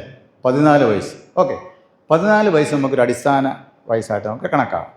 ഇന്നേക്ക് 14 വർഷങ്ങൾക്ക് മുമ്പ് നിങ്ങൾ തീരെ കുഞ്ഞായിരുന്ന സമയത്ത് എന്ത് ചെയ്തു? നിങ്ങളുടെ മാതാപിതാക്കന്മാരും ജ്ഞാനമാതാപിതാക്കന്മാരും കൂടെ എന്ത് ചെയ്തു? നിങ്ങളെ പള്ളിയിൽ കൊണ്ടുപോകും. പള്ളിയിൽ കൊണ്ടുവന്നത് നമ്മുടെ രീതി അനുസരിച്ച്, ആംഗ്ലിക്കൻ രീതി അനുസരിച്ച് പള്ളിയിലെ മധുവാകയുടെ അവിടെ എന്ത് ചെയ്തു? ആനവാതിൽ, പ്രധാന വാതിലവിടെ ഒരു സ്നാനത്തൊട്ടിയുണ്ട്. അവിടെ വെച്ച് നിങ്ങൾ എന്ത് ചെയ്തു?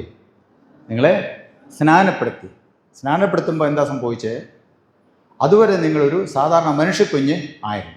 നിങ്ങളപ്പോൾ ആരായി തീർന്നു? ദൈവ പൈതലായിട്ട് തീർന്നു. ഒരു മനുഷ്യക്കുഞ്ഞ് ആരായി തീർന്നു? ഒരു ദൈവ കുഞ്ഞായിട്ട് മാറി. സാധാരണ ഒരു പൈതൽ ഒരു ദൈവ പൈതലായിട്ട് മാറി. ഇവിടെ നിന്ന് വായിച്ച ലേഖനഭാഗത്തിൻ്റെ അടിസ്ഥാനത്തിലാണെങ്കിൽ ജഡപ്രകാരമുണ്ടായിരുന്ന ഒരു കുഞ്ഞ് ആത്മപ്രകാരമുള്ള ഒരു ആത്മകുഞ്ഞായിട്ട് മാറി. ജഡിക മനുഷ്യൻ ആത്മീക മനുഷ്യനായി മാറി. നിങ്ങളുടെ നെറ്റിമേൽ എന്ത് ചെയ്തു?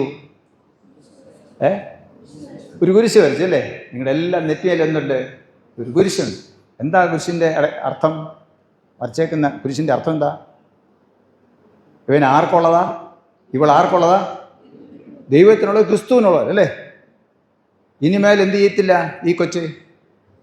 ഇനിമേൽ ഇവൻ അല്ലെങ്കിൽ ഇവൾ ക്രൂശിക്കപ്പെട്ട മശിഹായുടെ വിശ്വാസത്തെ ഏറ്റുപറവാൻ ഒരു നാളും ലജ്ജിക്കരുത് എന്ന അടയാളമായി എന്ത് ചെയ്തിരിക്കുന്നു? നിങ്ങളുടെ നെറ്റിമേൽ എന്ത് ചെയ്തിരിക്കുന്നു? ക്രൂശ് വരയ്ക്കപ്പെട്ടിരിക്കുക അല്ലേ? ആരാണ് അവൻ? ആരാണ് അവൾ? ദൈവ പൈതൽ. നിങ്ങളുടെ നെറ്റിമേൽ എന്തുണ്ട്? കുരിശ് അല്ലേ? അവിടുന്ന് സ്നാനപ്പെടുത്തി ഇവിടെ കൊണ്ടുവന്നു അല്ലേ? ഇവിടെ കൊണ്ടുവന്ന് അച്ഛൻ എന്ത് ചെയ്തു?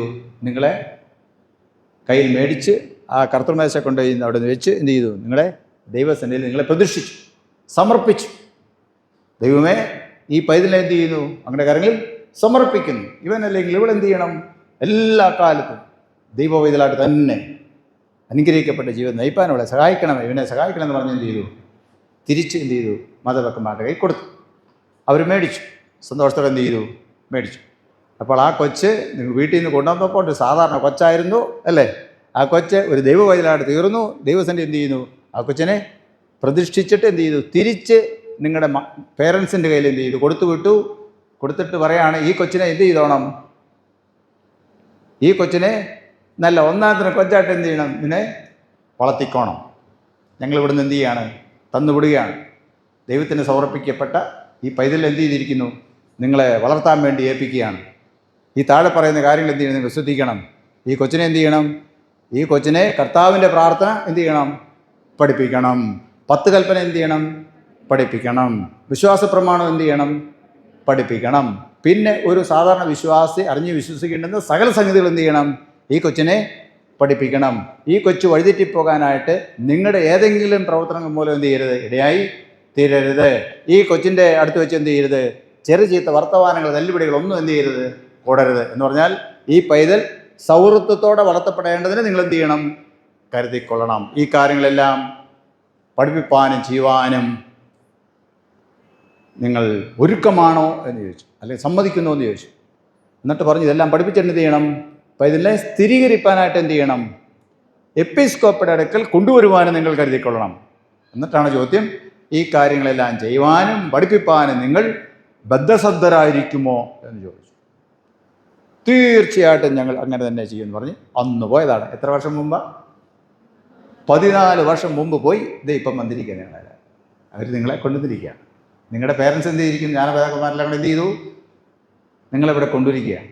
അന്ന് അവരെടുത്ത പ്രതിജ്ഞ ഇന്ന് നിങ്ങൾ സ്വയം എന്ത് ചെയ്യാണ്? ഏറ്റെടുക്കാൻ പോവുകയാണ്. നിങ്ങൾ വന്ന വഴി മനസ്സിലായോ?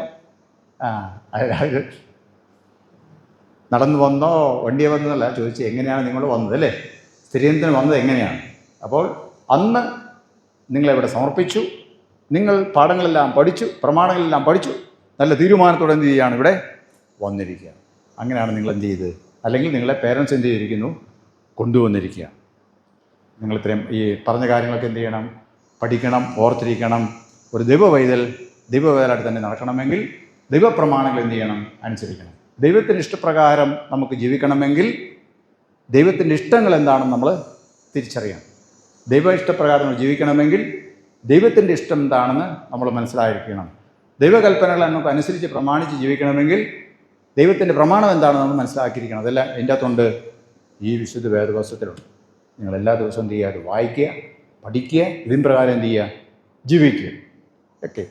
സുവിശേഷ ലേഖന വേദഭാഗം വായിച്ചപ്പോൾ അതിൻ്റെ അകത്ത് പറഞ്ഞു, റോമർക്ക് പൗലോസ് ലേഖനം എഴുതും പറഞ്ഞു, ജഡം എന്ന് പറഞ്ഞു, ആത്മാവെന്ന് പറയുന്നല്ലേ? ജഡത്തിൻ്റെ പ്രവൃത്തിയുണ്ട്, ആത്മപ്രവൃത്തിയുണ്ട്. ഇത് എന്ന് പറയുന്നത് ദൈവമക്കൾ എന്ത് ചെയ്യുന്നു? ആത്മാവിനാൽ ജഡത്തോട് എതിർത്ത് നിൽക്കുകയാണ് ചെയ്യുന്നത്. അതാണ് എൻ്റെ പ്രത്യേകത. നിങ്ങൾ ഒരു പക്ഷേ ഇന്ന് വായിച്ച് വേദഭാഗം കൂടെ ഒന്ന് ശ്രദ്ധിച്ച് വായിക്കാം. 8 റോമർ 8. ആത്മാവിനാൽ എന്ത് ചെയ്യും? ജഡത്തോട് എതിർക്കുന്നത് എങ്ങനെയാണ് എതിർക്കുന്നത്? ആത്മാവിലാണ് എതിർക്കുന്നതാവും അല്ലേ? ജഡത്തോട് ആത്മാവിൽ എതിർത്ത് നിന്ന് ആത്മജയം നേടുക എന്നുള്ളതാണ്. നമ്മൾ ജീവിക്കുന്ന എവിടെയാണ്? ഈ ലോകത്താണ്. ഈ ലോകത്ത് നമ്മൾ ജീവിക്കുമ്പോൾ എങ്ങനെ? ദൈവത്തിൻ്റെ പ്രമാണങ്ങൾ അനുസരിച്ച് ജീവിക്കുന്നതിനെയാണ് ആത്മീയ ജീവിതം എന്ന് പറയാം. ഓക്കെ. അതിന് നമ്മൾ വിശുദ്ധ വേദപുസ്തകം തിരുമാട് നമ്മൾ വായിക്കുകയും ധ്യാനിക്കുകയും ചെയ്യണം. കാര്യങ്ങൾ മനസ്സിലായോ? കുറച്ച് കഴിയുമ്പോൾ നിങ്ങൾ ചില ചോദ്യങ്ങൾ ചോദിക്കും. അതിന് ചിലത് നിങ്ങൾ ഉപേക്ഷിക്കുന്നു, ചിലത് നിങ്ങൾ സ്വീകരിക്കുന്നു, ചിലത് നിങ്ങൾ അംഗീകരിക്കുന്നു, ചിലത് നിങ്ങൾ സമ്മതിക്കുന്നു, ചിലത് നിങ്ങൾ പ്രതിജ്ഞ എടുത്തുകൊണ്ട് ദൈവസഹായത്തിൽ ചെയ്യുമെന്ന് പറഞ്ഞ് പോവുകയാണ്. കേട്ടല്ലോ? അപ്പോൾ പ്രമാണങ്ങൾ പഠിക്കാത്തവരെന്ത് ചെയ്യുക? അത് പഠിച്ചോളുക. വിശ്വാസ പ്രമാണം അറിയത്തില്ല അവരെന്ത് ചെയ്യുക? അത് വിശ്വാസ പ്രമാണം ചൊല്ലുക. കർത്താവിൻ്റെ പ്രാർത്ഥന അറിയത്തില്ല അതിൻ്റെ ചെയ്യുക. കർത്താവിൻ്റെ പ്രാർത്ഥന എന്ത് ചെയ്യുക? ചൊല്ലുക. എല്ലാ ദിവസവും എന്ത് ചെയ്യുക? നിങ്ങൾ വേദദിവസം വായിക്കുകയും പ്രാർത്ഥിക്കുകയും ചെയ്യണം. ഓക്കെ. രാവിലെ കുടുംബ പ്രാർത്ഥന എന്ന് പറയുന്നത് നിങ്ങളുടെ വീട്ടിലുണ്ടോ?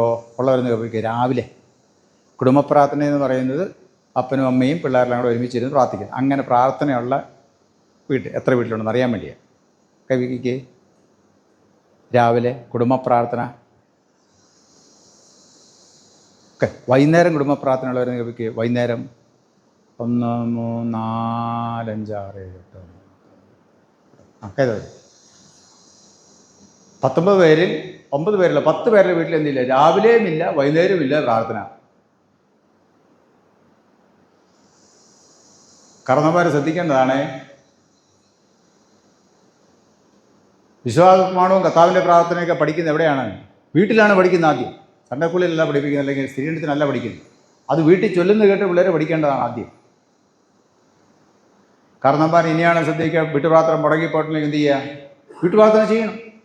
രാവിലെ വൈകുന്നേരം പ്രാർത്ഥിക്കും. നിങ്ങൾ പ്രാർത്ഥിക്കുന്നവരുടെ മക്കൾ കാണണം. നിങ്ങൾ ചെയ്യുന്ന നിങ്ങളുടെ മക്കൾ കണ്ടാണ് അവർ പഠിക്കുന്നത്. പിള്ളേർ വഴിതെറ്റിപ്പോയെന്ന് പറഞ്ഞിട്ട് കാര്യമില്ല, വിലപിച്ചിട്ട് കാര്യമില്ല. നമ്മളെന്ത് ചെയ്യണം? നിങ്ങൾ പ്രാർത്ഥിക്കുന്ന നിങ്ങളുടെ മക്കൾ കാണണം. ഇവിടെ കാണുന്നില്ല 10-ലധികം പിള്ളേർ എന്ത് ചെയ്യുന്നില്ല? രാവിലെ വൈകുന്നേരം അവരുടെ വീട്ടിൽ പ്രാർത്ഥനയില്ല. സീസൈക്കാരൻ്റെ വീട്ടിൽ പ്രാർത്ഥനയില്ല.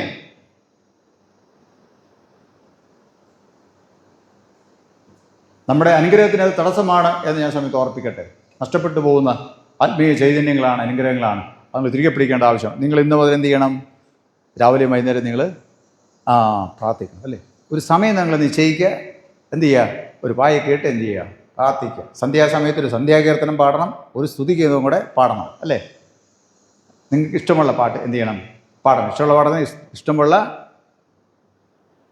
നമ്മുടെ കീർത്തനത്തിലെയും ഗീതത്തിലെ അല്ലെങ്കിൽ ഉണർഗാനത്തിലെ പാട്ട് പാടണം. വേദദിവസം എന്ത് ചെയ്യണം? വായിക്കണം. എല്ലാവർക്കും വേണ്ടി എന്ത് ചെയ്യണം? പ്രാർത്ഥിക്കണം. നിങ്ങൾ പഠിക്കുന്ന പിള്ളേരുണ്ടെങ്കിൽ പഠിക്കുന്നതിന് മുമ്പ് എന്ത് ചെയ്യണം? വേദദിവസം വായിച്ച് പ്രാർത്ഥിച്ചിട്ട് തുടങ്ങാവൂ, കേട്ടോ. ജ്ഞാനം ആര് നൽകുന്നു? ബുദ്ധി ആര് നൽകുന്നു? ദൈവമാണ് നൽകുന്നത്. അറിവ് ആര് നൽകുന്നു? അറിവിൻ്റെ ഉറവിടം ദൈവമാണ്, അല്ലേ? എല്ലാ നന്മയുടെ ഉറവിടം ആരാണ്? ദൈവമാണ്. തിന്മ ചെയ്യാനല്ല ആരോഗ്യം വേണ്ടത്, ധൈര്യം വേണ്ടത്. തിന്മ ചെയ്യാതിരിക്കാനാണ് ധൈര്യം വേണ്ടത്. ചീത്ത വർത്തമാനങ്ങൾ പറയാനല്ല ധൈര്യം വേണ്ടത്, പറയാതിരിക്കാനാണ് നമുക്ക് ധൈര്യം വേണ്ടത്, ശക്തി വേണം. മനസ്സിലായല്ലോ പറയുന്ന അർത്ഥം? അതെവിടെ നിന്ന് കിട്ടും? വിശുദ്ധ വേദപുസ്തകത്തിൽ കിട്ടും. ദൈവത്തിൻ്റെ വചനമാണ്. വായിക്കുക, അനുഗ്രഹങ്ങൾ പ്രാപിക്കുക. ദൈവം നിങ്ങളെ ഏറ്റവും നല്ലൊരു ജീവൻ നയിച്ച് ജീവിതത്തിൽ നല്ല നിലവാരങ്ങൾ എത്തിച്ചേരും. അങ്ങേക്ക് പ്രസാദം മക്കളാക്കി പാനിയോടെയാക്കി തരട്ടെ. ഇപ്പോൾ പിതാവായ ദൈവത്തിന്, പുത്രനായ ദൈവത്തിന്, പരിശുദ്ധാത്മാവായ ദൈവത്തിന് സകല ബഹുമാനം മഹത്വവും കലാവസാനം കൂടെ ഉണ്ടായിരിക്കുമാറാകട്ടെ.